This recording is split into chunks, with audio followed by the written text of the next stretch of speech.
Want it off. It's noisy. There's people on the front saying they're getting cold. Totally off. Yeah, off. Noisy and cold.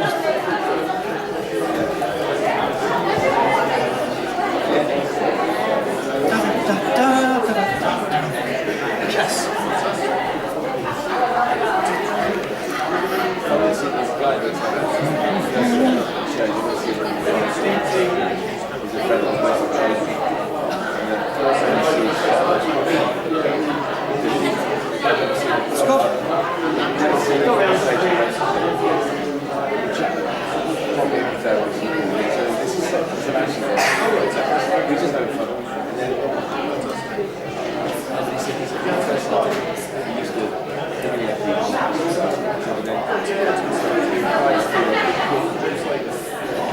We'll be on in a minute. I don't like it when someone else takes the floor and I lose the limelight. Right on. But of course, you know, we've heard of ego, but God, you're going to meet one today. Hell yes. Won't be long now. You make sure you get my right side if you're taking photos. It's a lovely audience. Some quite hot men in it. Yes. Yeah. Yes. We'll be starting any minute. But he said to me, "You're not starting until 10:30, so I better do some time." You're right. But what's the worry? Don't get offensive on me, I'm only joking.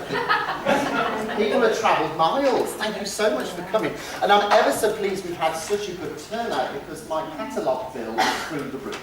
And I said to Andrew, my business partner, I said, thank God I'll be able to pay him off this month. So thanks ever so much. Now, who wants a glass of wine at lunchtime because we can afford it?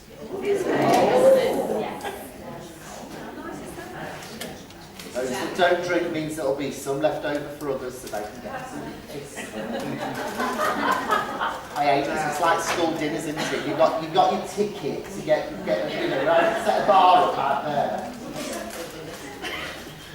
Photos of you? No. I love being a diva.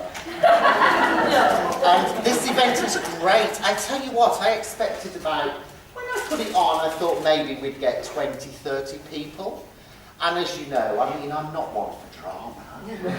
But of course, at the beginning, it did create a little bit of, I can't believe you're allowing this to go ahead. And all of that sort of thing. But the more they said it, the more I dug my heels in. And I said, I will do it. Here we are. Here we are. What time is it? 24 minutes. 26 minutes. When he gives me the green light, you see, I'm allowed to do my proper intro. Yeah, then stand back a bit so you're on camera. You what? Then stand back a bit so you're Oh, on I will, don't worry. I'll get it on for you, don't worry. Yes, yes. So the other thing to say, some people have come on their own, so, you know, make friends with people.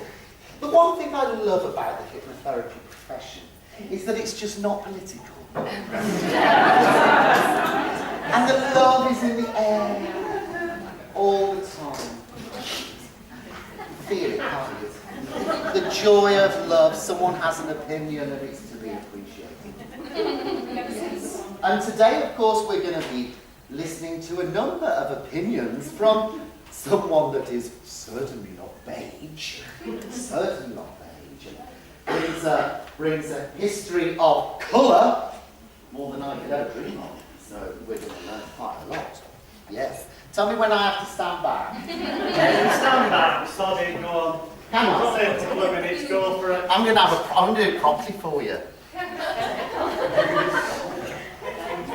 Around 2 years ago, I came across a man called Alex William Smith, who is otherwise known to many people as Jonathan Royle, or as you would like to call him in some parts, Dr. Jonathan Royle, Professor now Jonathan Royle. Have I got that right? I don't know whether he's professor. Anyway. Yeah, that's why you can got the professorship now. Professor. And then I got told, you know, oh no, Lord Alex William Smith. Well, I felt like going down on my knees. And that wouldn't be a first. And at the time, I thought to myself, do you know what? I thought to myself, I don't like him. I had a little tantrum behind the computer, and I thought, who does he think he is? you know, and he had opinions here and opinions there, and he told me I was wrong on certain things. And of course I got all defensive and then whatever. And then my friend, my dear friend, not my lover, Wayne Durana, there he is, look, at the back. Can you see him? Pretty random Wayne. There he is. He said to me, do you know you should come on one of Alex's courses? And Alex very kindly invited me to come on one of the days of his courses. And on the way down to London, we were driving down and I hated him. I thought, who the hell does this man think he is? And I'd read so much about him, you know, on the internet. And I thought to myself, I'm not going to like him. I'm not going to like him. I'm not going to like him. And I walked into the room, arms folded. In fact, we sat at the front, didn't we, Wayne? Yes, we did. And I have to say, I thought to myself, he's actually talking a lot of sense here, you know. And actually, as the day went on, in fact, within an hour, my opinion had changed emotionally about this man. And as the day went on, I realised actually what a generous, sensitive, kind, knowledgeable, deeply man he was. And I always remember at this event saying to him, I think more people need to hear your message, but I think I need to put the message out there for you to help you get people to listen to that message. And I was determined to do it. And that's why the Royle event is here today. So I am thrilled that we have got a great turnout, a great number of people to listen to one man who absolutely, in my eyes, is genius in many ways. I'm not saying he's perfect, but he's genius in many ways, in terms of his knowledge, in terms of his skill base. And today really is about fresh perspectives. Because I think having substance and not samey is really important. You know, substance, not samey. So I was a little sod, wasn't I? What I decided to do was use that as a little hashtag in the marketing of this programme. Simply because, believe me, he ain't samey, right? So that's what we're here for today. And I know that Jonathan or Alex or whatever you want to call him, I don't care, will welcome your engagement today, will welcome your questions today, will welcome your challenge today, and then he'll just tell you why he's right. That's how it is. So I say to everyone in the room today, have an open mind, have an open heart, enjoy it, and learn lots. So, ladies and gentlemen, I would like to introduce you to the man himself, whatever we want to call it. I'm not going to go through all the titles because he's got that many of them. I'll be here till the end of the day. So, ladies and gentlemen, please welcome to the floor and put your hands together for Alex William Smith, aka Jonathan Royle.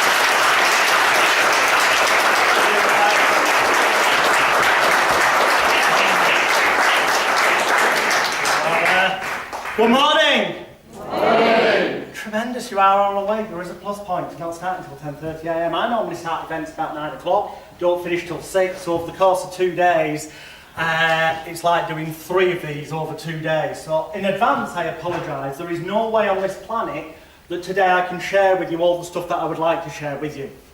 So there will be some unanswered questions at the end of the day if you've not looked at my stuff before. Again, I apologise for that. That's part of the reason when Steve in the marketing said it's taken him ages to convince me to do a one-day event, he wasn't lying. It's purely for that reason. In one day, there's not enough time to cover all the stuff that I need to tell you to genuinely at the end of it say, never go on another course again. And those people who have been on courses before with me, who've just come for the social aspect, know that that is what I genuinely say, and I discourage people from spending any more money with me once they're in my boot camp and stuff, but I'll tell you about that later in the day, because I'm not here to sell you, although I kind of will sell you something at the end of the day, purely because we've only got 5 hours. The way this is going to work is it's 10:30 a.m, at 12:30 we're having lunch, and for the next 2 hours, this is what I call the boring bit. Hopefully it won't be boring to you lot. My wife always says to me, don't tell them it's the boring bit, it's a negative suggestion. To me, it kind of is, because to me, a lot of it's about me the next 2 hours. but just as much as it's about me, it's about all of you as well. When you read into what I'm going to tell you. Because there's a reason why I feel qualified to stand at the front of this room here today and say that, not quite as far as Steve said, that if you disagree with what I say, well, you're wrong, but almost. And the reason is experience. Now, the next 2 hours is going to sound a bit egotistical. Please bear with that. It gets better after lunch in the terms of the ego goes out the window. The reason it has to be there for the next 2 hours is because you need to know about my life. Because my life's led me to a point where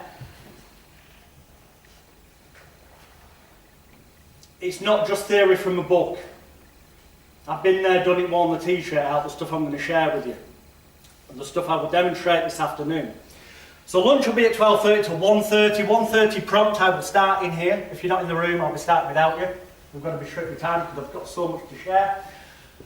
We'll be going through to 3 o'clock, then there'll be a 20-minute break, and then we'll be going through to 5. Hopefully a lot of you are stopping tonight. Show of hands, who's stopping tonight? Wow! About half the room. Fantastic. Well, at 6 o'clock there's an opportunity to come to a place called the Utopia Bar, I think it's called. Yeah. And there's going to be an informal, basically a pissle. But also an open Q&A as well. There will be opportunities later in the day to ask questions, but not this side of lunchtime, because this is setting the scene.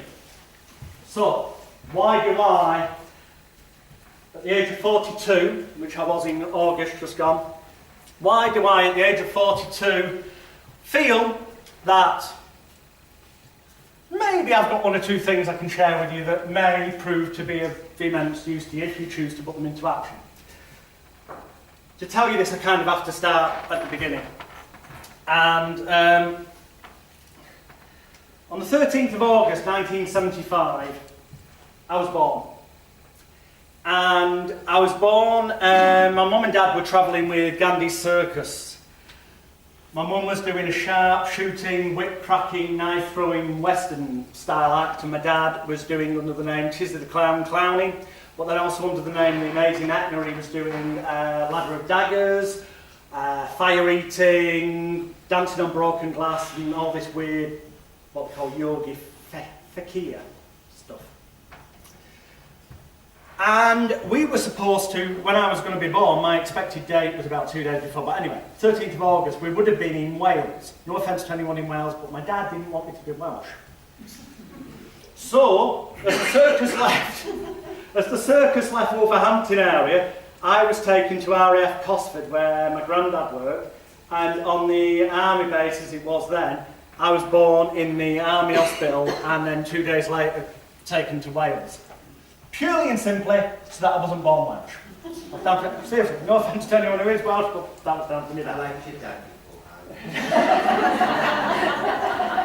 Like I said, don't shoot the messenger. And I grew up on the circus, which entailed, well, obviously at an early age you don't go to school anyway, but there was a period in my life where I didn't go to school. I went to school about the age of 6.5-ish in a more conventional sense, because my mum demanded that my dad either A, she was going to leave him, or that we got a house rather than living in a trailer caravan, and that he could remain with the circus, but I would only go back with the circus during holidays and stuff because she wanted me to have an education and all that. I've never forgiven her for that. Well, I have actually. I have.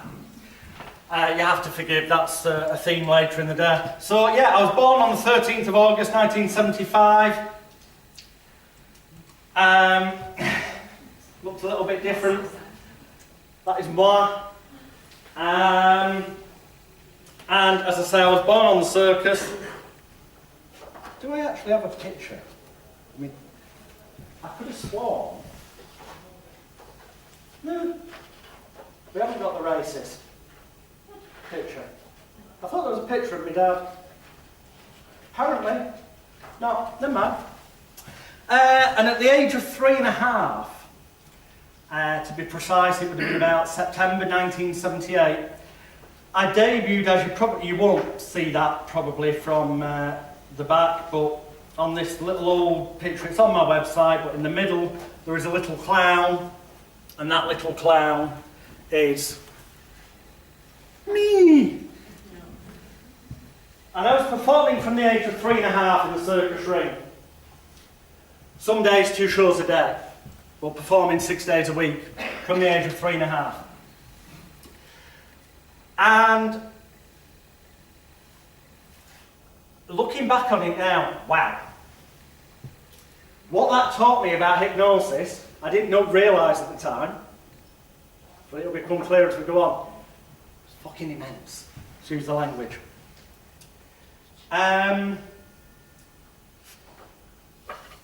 We used to stop at different schools and stuff, because obviously you travel around with the circus, that's why. Going to one particular school, we're getting different school ties when they were stipulating. So I started performing at the age of 3.5, I was a circus clown doing all that ridiculous slapstick stuff, which led to local and regional, and every time we went to publicity, because I ended up getting used as We've Got Britain Jungie Circus Clown. So it helped publicity for the show. And this that happened regionally, and then when I just about turned 6, it was much bigger than that, it was about half a page, but the Daily Mirror newspaper ran an article, Alex the Circus 6 hit. Oh, what a wonderful headline. That's the media for you. And that is when the fun began. Because that was about the same time that my mum had decided I should go to a normal school. And the normal school that I was at, the kids were fine, they loved the fact I was in the paper. The Daily Mirror came to the school, they took photographs at the school, and other papers covered it as well. But the teachers, when they effectively, and it wasn't me going around bragging because I had no comprehension of it really at the time, but when they twigged I was earning more money each weekend than they were in a month, well, call it jealousy, call it what you will, they became vindictive fucking bastards and bitches. And I got bullied by the teachers to the point that I basically constantly demanded that I don't want to be at this school. And we ended up moving to a different town, and I went to a different school. Great.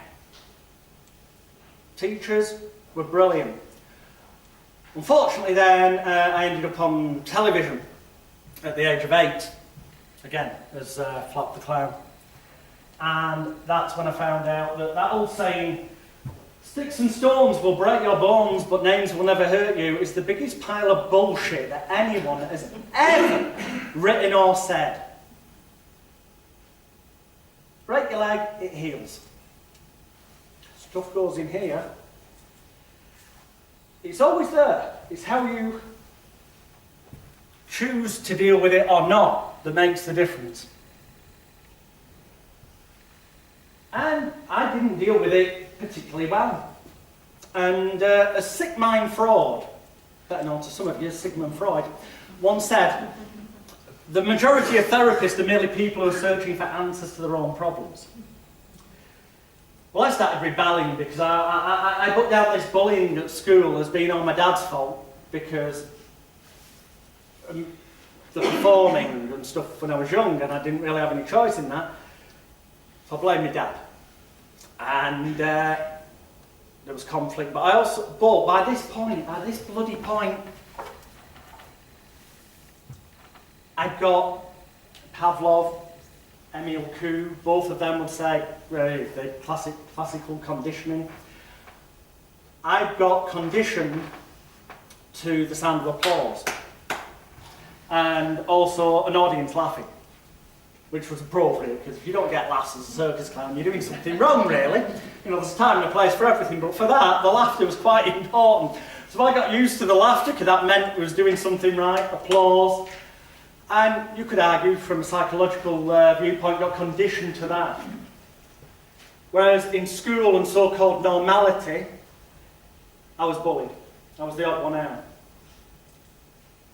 The only real time that I felt loved wanted, needed, appreciated, cared for, cherished, valued, had a sense of self-worth. So when an audience clapped, or they laughed. But by the same token, that was a double-edged sword, because also I hated the fact that my dad had got me into that and that was the cause of the bullying and stuff. So I rebelled.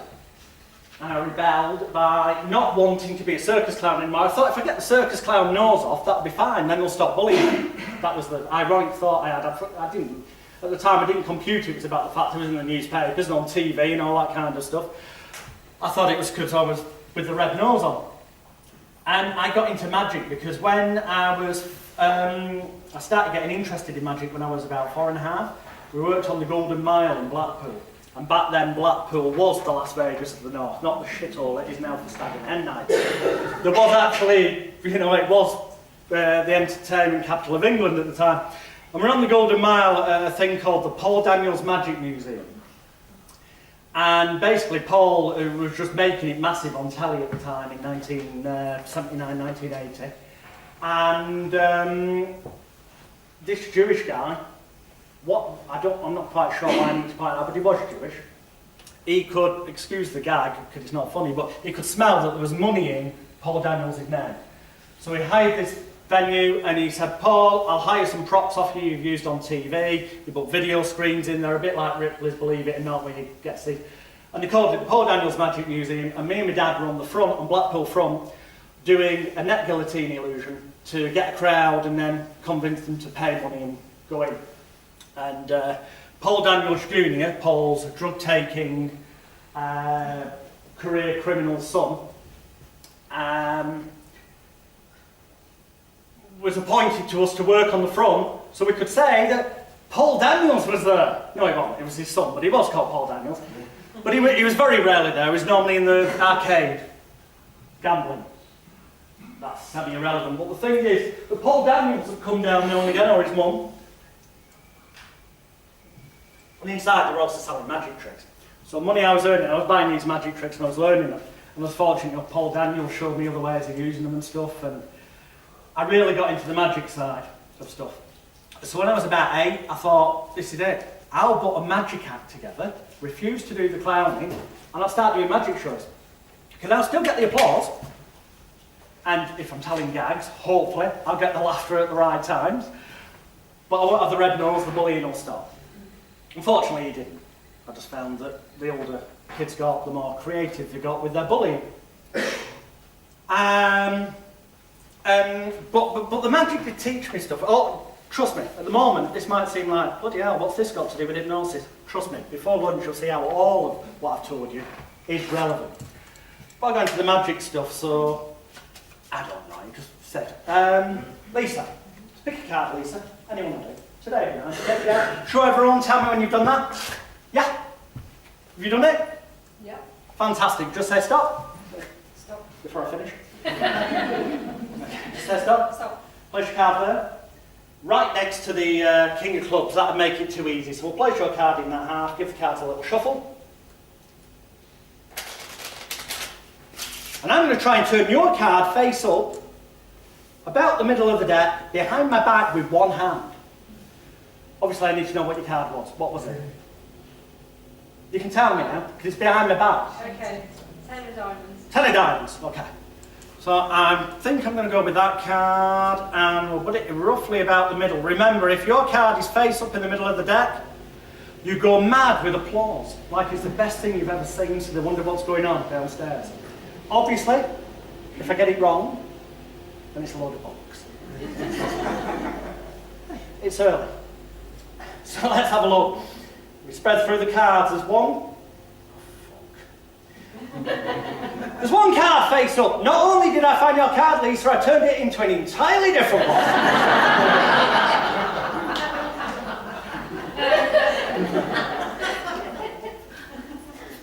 Damn. Oh well. I did say it was a load of bollocks if it didn't work, didn't it? There was a reason for that, because if I go down there and I reach in there, you'll find there's a playing card down there. Now, No. one card and one card only. Was that your card? 10 of diamonds.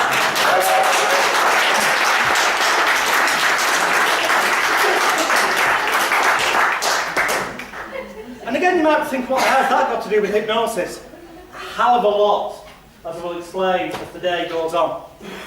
So I got into the magic side of things, but an act together refused to do the clowning. Thought that I'd solved the bullying. He didn't. He just got worse. And I was going to the library with my mum, and I'd read all the magic books in the kids' library, which were crap.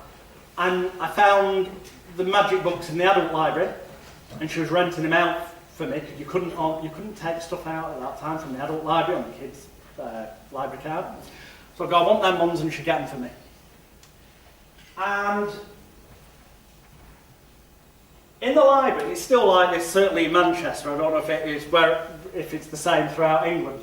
But where the sports and pastimes, they filed magic under, the sports and pastimes section with the magic and juggling and all that kind of stuff, right next to it was psychology.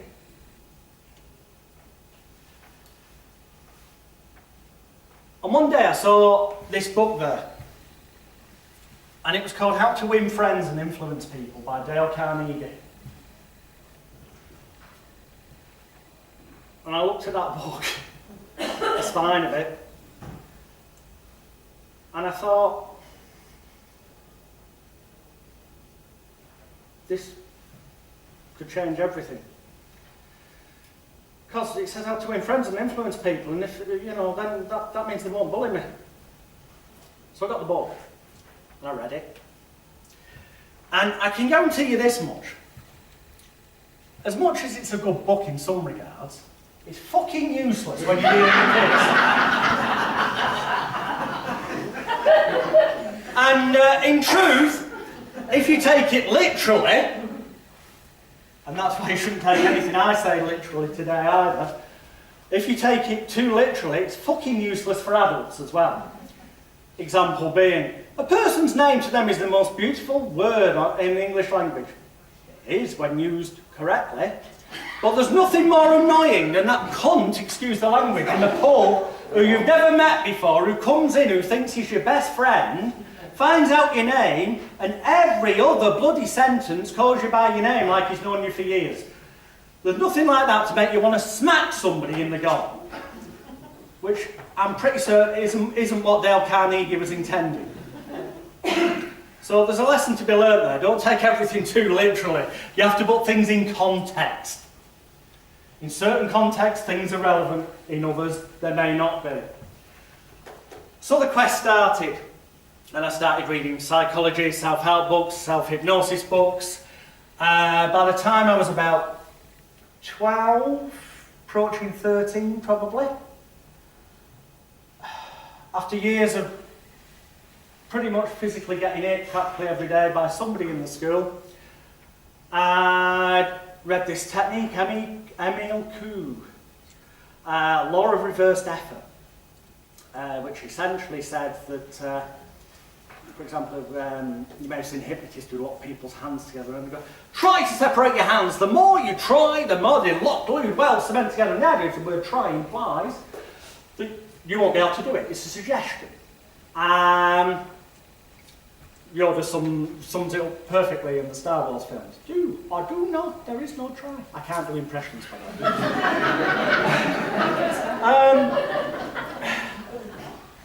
But one day I tried this out. I've pinned against the wall. I kid you not. It's like, fuck it, nothing to lose. If I get hit, I get hit. That's normal. Oh, go on then, try and hit me. And there's a crowd, and they're like, what Smith thinks he's doing, he's squaring up to the school bullying. And come on, try. And in the end, he just went, excuse the language, you're a fucking idiot, you are, and walked off. I didn't get hit. That was the first day in years that I did not physically get hit at school. I thought, there's something in this. This might be worth looking into more. You know, you have to see a value to something before you actually learn it, consider it, and put it to use. So I carried on studying, and at the age of, again, it was about 13 and a half, it all happened around, things happen so quickly. I was in W.H. Smith's, and I picked up the Exchange and Mark magazine. And there's a blue section, business opportunities, and I was flicking through it, and it said, train to become certified hypnotherapist. Ooh. Well, if this is like a professional course, it must be better than the books in the library. Sent off the stamped addressed envelope, prospectus came through from the Association of Professional Hypnotherapists and Psychotherapists. All I'm going to say on the subject is it had fuck all to do with Terence Watts. This was in 1989, before Terence Watts was even doing hypnotherapy. That's all I'm going to say on the subject. I took the course. I lied about my age on the application form. I had enough sense to think that it might be an idea to say I was 18. It was a correspondence course, so they were never going to know. Sent off the exam. Oh, but by the way, what I got for my money was 68-paged A4, 64 A4, that size, pages of written information in a booklet, and 3 one-hour audio cassettes for £125 sterling in 1989. But there again, this was 1989, to put it in perspective. So I listened to the 3 audio tapes, I read the book, I filled in the exam, which conveniently was easy to do when you've got the audio tapes and the book with you. I sent it off, and lo and behold, a fortnight later, my certificate comes through and says that I'm now a member of the Association of Professional Hypnotherapists and Psychotherapists. Did I mention this had nothing to do with Terence Watts? 1989. So, yeah, Dr. Brian Howard certified me, who set up the Association of Professional Hypnotherapists and Psychotherapists in about 1980, and is provable such in the High Court if ever needed to be. But I'll just leave it at that. So I get my certificate, it goes up on the wall. Yes! I'm a diploma-bearing hypnotherapist, but obviously I'm going to pretend to be 18. Now, I'm pretty savvy because I've been in show business. I've been in, newspapers and magazines, and I think I need clients now. So I walk into my local newspaper office and I go, "Hi, my name's Alex Leroy," because that's the name I was using at that time. And I just qualified as a hypnotherapist with the Association of Professional Hypnotherapists and Psychotherapists, APHP. And it's true, I cannot take it back, it's life. And here's my certificate, and I have my certificate with me. I haven't actually got a copy of that one with me. I went in and I said, "Do you want to take a photograph and put something in the paper? Because I'll offer the first sort of 3 or 4 dozen readers that ring me a free session." And they went, "Yeah," because there was something in it for them, something in it for the readers. Plus it was a local interest story because I lived in the area. And they thought I was 18. Well, that's what I said. They didn't have any proof. I'll be honest with you. I'll be honest with you. It just goes to show the media don't really give a fuck as long as they've got a story. Because if I looked 18, I'll plat swords. Because that's what I look like in 1989. A strange cross between Rodney from Only Fools and Horses and Steve Davis, the snooker player, according to me. Grand. But nonetheless, I didn't go in dressed like that, but that's what I look like, neck upwards. And they took the photo, put it in the paper, and it said free therapy contact. The paper came out, the phone was off the bloody hook. People wanted something for free. Now, not a single one of them got a free session. Because when they rang up, I went, "Oh yeah, that's brilliant. So what is it you want to solve?" It didn't matter what they said, it didn't matter if they said stop, it didn't matter what their issue was. I'd ask them the question, listen, get the information from them, and then I go, "Well, that's brilliant, because that's one of the areas I specialise in." I'd never done any sessions. But they don't know that. They only know that if you tell them. You're going to give the impression you've done it loads of times before. So I said, "That's brilliant, that's one of the areas I specialise in." Now the way it works is this, you do get a free session, but it takes 3 sessions to know that this is fully going to work for you, and your 3rd session is free. But the good news is today, the good news is that you get half off your first 2 sessions as well if you pay for them up front. I made a fucking fortune. I started wagging school. I was going to a shop in Littleborough that was a little new agey shop, hired a room upstairs. I was out of school more than I was in. I was raking it in. And what was I doing? They'd come in and I'd sit them down, and basically, there's more to it as I'll cover later in the day when we get to session structure. But at that time, I've improved on this immensely since, but essentially at the time I took it literally, I paid £125 for this course. I got a piece of paper from the Association of Professional Hypnotherapists. So this must be the way to do it. So I sat them down, I got them to close their eyes. The moment their eyes was closed, I opened my briefcase, I took out the script for the induction and read it word for word. And then, depending on what they come for, I took out the relevant script and read it word for word. Then I took out the awakening script and read it word for word until we got to the end, and that's where I improved on his script in a silly folk way. At the end, for waking up, it said, count them back from 10 down to 1. No, you don't do that. No, you don't. You see, if you're hypnotising people, everything should be a suggestion. If you're waking people up, everything should be a suggestion. So if you're hypnotising people, think of putting the baby down to sleep at night. You put the baby down to sleep, and that's a memory aid that all the numbers should go backwards, and your voice tone should go down. And if you also do the body language, their eyes are closed, they can't see you, but if you actually, and I do it, I go, and you're going down. And our body language expert, Robert at the back, just nodded, because it affects your voice tone. And it's a suggestion in itself, you're going down to sleep.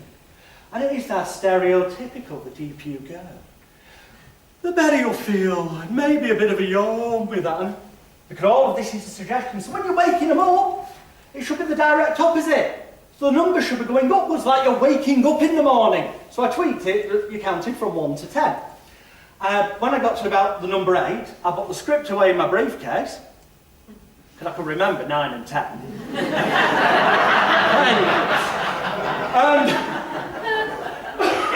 And also it meant when they opened their eyes, there was nothing there. So as far as they were concerned, this came out of my head fluent. I must have done this a million times before in their perception, in their belief, which is the key to everything. And these people's lives were changed. Changed? Freudian slip there, although actually relevant to where we're going with this. Were, as far as they were concerned, changed. To the point I ended up on BBC Radio within a few weeks of that article. They sent me someone who was a 60-a-day smoker. They challenged me and went, we're going to follow this and see if she stops. Daft me, doesn't know any better, right? I've got the bit of paper on the wall. This is going to work. I had no fear. I had no element of doubt. You do that, and that happens. That's what I believed. So that's what I transmitted. It was only in later years I developed doubt that I had to then get over again, which hopefully, if nothing else, by the end of today, any doubts you do have, and I'm sure you all do on some level, will hopefully have been kicked out the door. But I developed those in later years. At that time, I had no doubts. I didn't know any different. I'd only done one course, so there was no conflicting information. We didn't have social media. There was no internet at the time. There was no one telling me this was wrong. It was going to work, so I said, yeah, I'll come on the radio. Same thing. Close their eyes. I knew it was radio, so therefore, although they were recording the session and they could only put out certain bits, because you're not allowed to broadcast the hypnotic induction in England fully on the radio, but I knew that nobody could see that I was reading the script, so it didn't matter. A couple of weeks, they broadcast that, and a couple of weeks later they contacted the woman on air and did a thing, and she still hadn't smoked. And then a few weeks later they contacted her and said, have you smoked at all? And I was listening, and she went, oh, I've had half. And I thought, fuck. So I immediately got on the phone, and as I'm ringing in, listening, I then hear her say, well, that's literally in the past 5 minutes because I was nervous about coming on the radio. Got myself on air and I went, I didn't say you fucking idiot, but that's what I felt like saying. I said, it's all right, you know, this happens sometimes. It's just a sign and a signal that actually you're in control. You don't normally go on the radio, it's a bit strange. But in every other area of your life, normality as it will be after this radio interview, have you been fine? Yes, she says. So what I now know is affectionately called future pacing, or arguably an embedded command. I said, well, so it will continue to be for you in all those areas of your life. And if you know what, if you do need to go on the radio at any time in the future in your life, you'll also find you don't feel it. And they contacted her about 6 months later and she hadn't touched one. So this further proved to me that that's all you do and it works. So I believed at the time. Obviously, it isn't quite that simple. Oh, it should be. But by the time I was 15 and I'd done hundreds of therapy clients, and as egotistical as it may sound, they hated me, the hypnotherapist in the area, even then, before social media. Because I was the one getting in the newspapers, on the radio, on the local TV. And some of them twigged that I wasn't 18, and they tried putting the knife in and all this, that, the other. Let's not dwell on that, but success comes with downsides as well. But I was craving, the thing at the end of a therapy session is they might hug you or they might send you a testimonial weeks later, but they don't tend to stand up and go,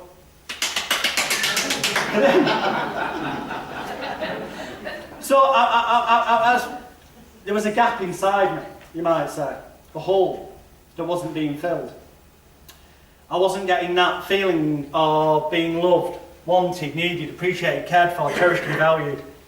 That would then massage my self-confidence, my self-esteem, my self-image and self-control, as some people would call it, willpower. Ultimately all goes back into a funnel of self-worth or self-love. I need to perform again.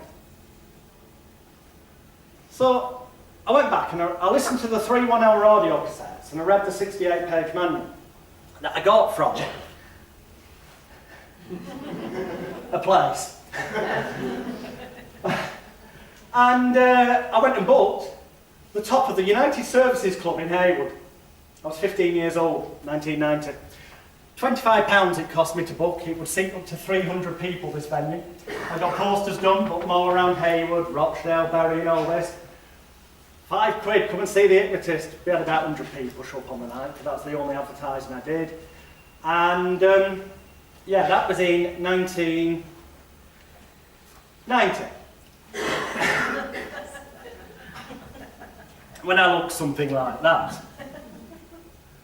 Alex, Leroy, yes, I know, it's sad. And I went out on stage and I did exactly what it said in the book, because, you know, what I'd done that was on the audio cassettes in the book, people had stopped smoking, they cured the phobias. So if I do what it says for stage hypnosis, it's going to work! Logic. I did it. I got some volunteers to the front, and absolutely fuck all happened. Except I felt about this big, and everyone had to be refunded. And I was back home within half an hour of the time of the show. Having started, it was supposed to be a 2-hour event. And I thought, oh dear.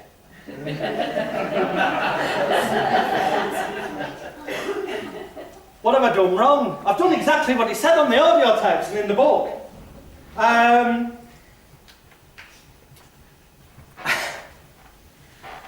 So it was around that time that my dad, in his infinite wisdom, not that I should have any reason to be naffed off with him, decides to tell me that he happens to know a stage hypnotist. A stage hypnotist whose family are involved in the circus, and in circus tradition, you teach each other your acts willingly so that if someone's injured, someone can cover that act in the show till they're recovered. So the show must go on, that's where the saying comes from. And therefore, because of this, he was pretty confident he could get this, at the time, probably about 60 years of age, stage hypnotist who'd travelled the world to have a look at the video and tell me what I'd done wrong. So I went down to Loughborough. I went to visit Delavar whose family name was Delarue, D-E-L-A-R-O-U-E, which if you look through media archives, you'll find his family were one of the first people to do operations without conventional anaesthetic, as reported in the Times newspaper like bloody years ago. And said, look, here's the video. What did I do wrong? And he sat there, and he looked at it, and he said, you didn't do anything wrong. Which made no bloody sense to me. Obviously I did something wrong, because it didn't work. Now, he did give me a couple of nuggets of information. He said it'd help if you look older and more experienced. So, why don't you grow a beard and a moustache? No, seriously, he did. I said there's a few issues with that. I'm 15. I've not even started shaving yet. And he said, get a fake one. It's not a joke. I mean, and he said, what'll also make you look older is some heavy-rimmed black spectacles. It'll fixate their eyes on your eyes. I kid you not. I ended up buying the rights to Noel Vaz, the Hypnotist Bible. The books are inside my Elite Hypnosis Bootcamp. Highly entertaining if you wish to take a look at that at some point. Yeah, so entertaining. It was an era, there was one time when hypnotherapists dealt with things like masturbation. And in his book, his section on masturbation starts off, toss off, wank off. Mrs. Palmer and her 5 digits, ham shandy, self-love, call it what you will. It's not a problem, but there's lots of hypnotherapists who were ripping people off by trick, and that's literally his section on it. Other books of the era, when this was written, are going to, this is the script to use to stop people. No, he did it in a paragraph. Fuck it, let him carry on wanking.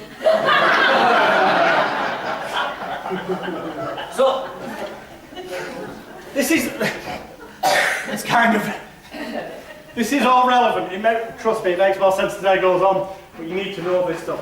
So I said, but there must be something I've done wrong, because they didn't bloody work. I'm supposed to say sleep, they're supposed to drop like a sack of shit, sack of spuds, and then I tell them they're Elvis Presley, and up they get and they go, and play an inflatable guitar, or whatever rubbish it is you've told them. And that didn't happen, therefore I've done something wrong. And genuinely, and it's the last time I'm going to apologise for my language today, but bear in mind these weren't my words, genuinely said some audiences are cunts. And I went, you are? He said, if you meet a stage hypnotist that says that's never happened to them, they're a liar, or they've not done enough shows. He said, you were just unlucky, it happened on your first show. He said, go and do the same thing again. He said, sooner or later it'll work. He said,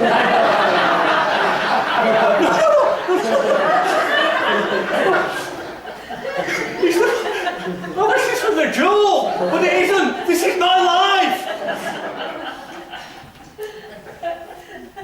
So I did. And thank God it worked the second time, because if it hadn't, I don't know what I'd have done. I'd have probably topped myself. But it worked. And I can stand here and tell you truly, that the vast majority of stage hypnotists, the vast majority, I'd say at least 98% of them, would not admit to the fact that they have shows like that happen. If you don't have that, if you're doing, let's say, at least 2 shows a week, and that doesn't happen to you at least once every 2 months, you're bullshitting, you're not doing that many shows. Now there's ways around it to get a show out of it, which I later learned, I didn't know at the time, but essentially, in essence, it doesn't always work, due to one wonderful thing. Everybody's different, to some degree. But as you'll learn by the end of the day, everyone is also so remarkably the bloody same that it's scaringly depressive in some regards.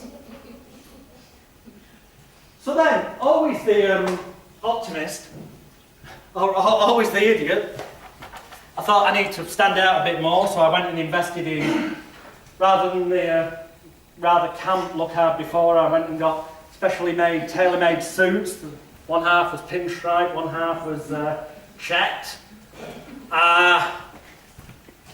Picture will be on the disc, but hey ho. Bright ones, so I'd stand out. Suppose that was the inner clown coming out. I kid you not, the inner clown, i.e. the inner child.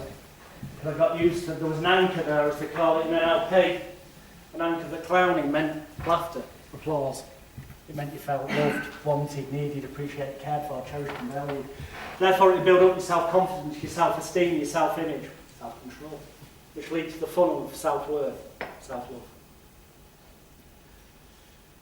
Which was remarkably important because before I left school, during this transitional period, well actually it started at primary school, I've missed a bit, but it happened at primary school and high school.